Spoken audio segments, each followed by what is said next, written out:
Les sujets du jour de la revue fiduciaire. Premier sujet de notre JT. Taux de versement mobilité au 1er janvier 2024. Le réseau des URSSAF a indiqué les évolutions relatives au taux de versement mobilité applicable au 1er janvier 2024.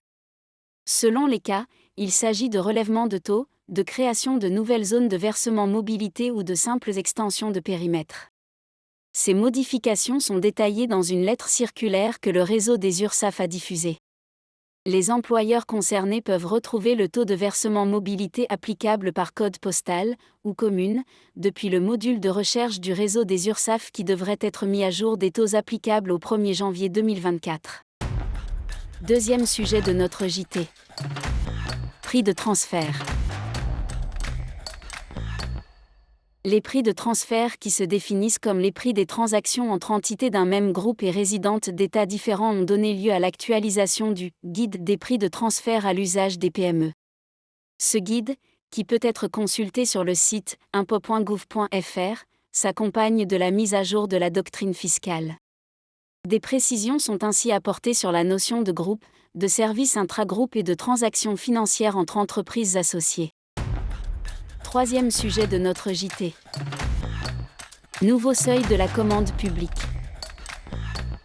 Pour la passation des marchés publics, les règles de procédure et de publicité à respecter dépendent du type de marché et de sa valeur. Une procédure formalisée est obligatoire au-delà d'un certain seuil qui diffère selon le type de marché.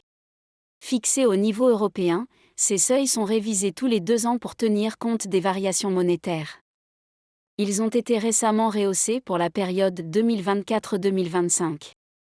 Le code de la commande publique est modifié pour tenir compte de ces nouveaux seuils, qui seront effectifs au 1er janvier 2024.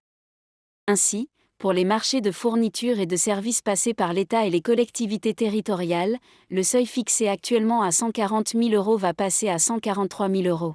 Pour les mêmes marchés passés par d'autres pouvoirs adjudicateurs, le seuil de 215 000 € laisse place à celui de 221 000 €. Pour les marchés de travaux, enfin, le seuil sera de 5 538 000 € contre 5 382 000 € auparavant.